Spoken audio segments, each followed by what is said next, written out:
جو حرف ایک دوسرے کے مشابہ ہیں وہ کسی نہ کسی صفت سے ضرور پہچانے جائیں گے. ایسی صفت کو صفت ممیزہ کہتے ہیں. بس صاد، طا، ظا اور قاف میں صفت ممیزہ پر ہے، اور سا زال میں نرمی والی صفت ممیزہ ہے، اور ضاد کے ادا کرتے وقت آواز مخرج میں کسی قدر دراز ہوتی ہے، یہ صفت ظا میں نہیں ہے. یعنی جس طرح حرف کی صحیح ادائیگی کے لیے اس کے مخرج کا جاننا ضروری ہے، اسی طرح حرف کی ادائیگی کے لیے اس میں پائی جانے والی صفات کو جاننا بھی اہمیت کا حامل ہے. جس طرح حروف کے مخارج جدا جدا ہوتے ہیں، اسی طرح ہر حرف میں پائی جانے والی صفات بھی جدا جدا ہوتی ہیں. صفت کی تعریف ہے ما قام بشیء، جو کسی شے کے ساتھ قائم ہو، جو کسی شے کے ساتھ قائم ہو. جیسے صاد ہے تو اس کے ساتھ کیا ہے، یہ حروف استعلاء میں سے ہے، یعنی اس کو جو ہے وہ پر کریں گے تو یہ ہمیشہ پر ہوگا. تو یہ کیا ہے، اس کے ساتھ یہ صفت ہے پر ہونا یا باریک ہونا ہے، یا قلقلہ ہونا. جیسے قطب و جدن کے حرف ہیں، اس میں کیا ہے، قلقلہ ہونا، تو اس کی صفت کیا ہے، قلقلہ. یا صاد کی صفت کیا ہے، قاف کی صفت کیا ہے، پر ہونا ہے. یا سا زال، اس میں نرمی والی صفت ہے. تو اس کو کیا ہے، جو شے کسی کے ساتھ ہو، اور اصطلاحی معنی ہے حرف کو ادا کرتے وقت اس کی حالت یعنی سخت یا نرم، پر یا باریک ہونا وغیرہ معلوم ہو جائے. اب یہاں پہ یہ کہہ رہے ہیں کہ جو حرف ایک دوسرے کے مشابہ ہیں ان میں کس طرح تمیز کی جائے گی. جواب،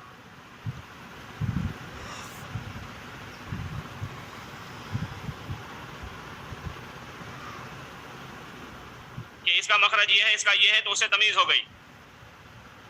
اور اگر مخرج میں متحد ہو، یعنی جیسے سا زال سوا کا مخرج ایک ہے، طا دال طا کا مخرج ایک ہے، تو اب یہاں مخرج تو ایک ہے، تو اب یہاں مخرج سے ان حرفوں میں تمیز نہیں ہو رہی ہے، تو اب کیا ہے، اس کی تمیز جو ہوگی وہ صفت سے ہوگی. تو یہ کہہ رہے ہیں پہلے تو مخرج سے تمیز کی جائے گی، اور اگر مخرج متحد ہوں تو صفات سے تمیز کی جائے گی. جیسے تا یا طا کا مخرج ایک ہے، مگر صفت استعلاء و صفت اطواق سے ایک اعلیٰ درجے کی تمیز ہو جاتی ہے. یعنی طا میں کیا ہے، صفت استعلاء ہے، صفت اطواق ہے، تو طا کو جب ہم پڑھیں گے تو پر کر کے پڑھیں گے. اس کے ساتھ استعلاء کے ساتھ اگر ہم نہیں پڑھیں گے طا کو تو طا بھی گویا تا ہو جائے گی. تو یہاں مخرج تو ایک ہے، لیکن صفت استعلاء کی وجہ سے جو ہے تمیز اس میں ہو رہی ہے. کس سے تمیز ہو رہی ہے، مخارج میں برابر ہیں، مخرج دونوں کا ایک ہی ہے، لیکن یہاں جو ہم پہچان کر رہے ہیں، اس کو تمیز دے رہے ہیں، وہ صفت استعلاء کی وجہ سے دے رہے ہیں. اب اگر کسی نے طا میں صفت استعلاء ادا نہیں کی تو گویا اس نے تا ادا کر دیا.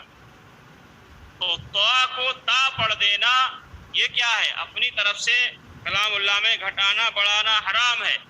تو یہاں دونوں حرف کا مخرج ایک ہے، لیکن تمیز ہم کس سے کر رہے ہیں، فرق کس سے کر رہے ہیں، صفت استعلاء کی وجہ سے. یعنی تا، تو جب بھی طا کو پڑھیں گے تو پر کر کے پڑھیں گے، تو اس سے جو ہے صفت استعلاء کی وجہ سے یہاں تمیز ہو جائے گی. تو یہ کہہ رہے ہیں کہ اس صفت کو جس سے پہچانے جائیں گے، ایسی صفت کو صفت ممیزہ کہتے ہیں.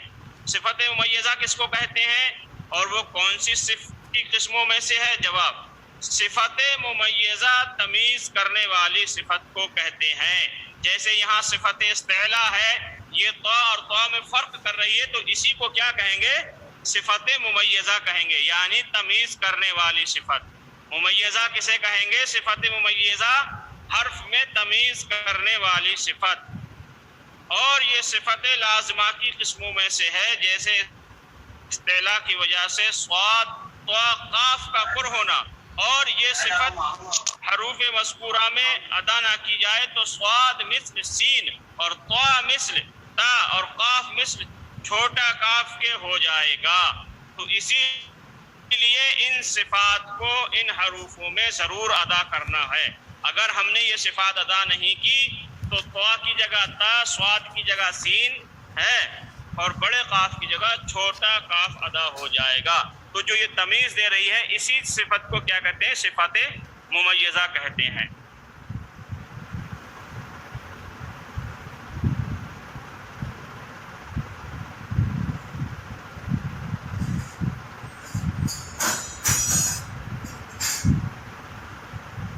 اور ضاد کی ادا کرتے وقت مخرج میں کسی قدر دراز ہوتی ہے، یہ صفت ضا میں نہیں. اب یہ کہہ رہے ہیں کہ ضاد جب ادا کرتے ہیں تو آواز مخرج میں کسی قدر دراز ہوتی ہے، یعنی لمبی آواز ہوتی ہے. تو ضاد میں کون سی صفت ہے؟ صفت استطالت ہے. اس میں آپ آگے جب پڑھیں گے ضیاء القراءت تو اس میں پوری تفصیل اس کی آئے گی، تو اس کے انشاءاللہ پورا بتائیں گے آپ کو. پھر اس میں تمام حروف کی اس میں صفات ہیں. تو اس میں کیا ہے؟ یہ کہہ رہے ہیں کہ اور ضاد کے ادا کرتے وقت آواز مخرج میں کسی قدر دراز ہوتی ہے، اس میں کیا ہے؟ صفت استطالت ہے، یعنی جب ضاد کو ہم ادا کریں گے تو طوالت پیدا ہوتی ہے اس میں، اور یہ صفت ضا میں نہیں ہے. یہ صفت ضا میں نہیں ہے. اب بہت سے حضرات وَلَضَّالِّينَ کو کیا کرتے ہیں؟ وَلَضَّالِّينَ پڑھتے ہیں، وَلَضَّالِّينَ.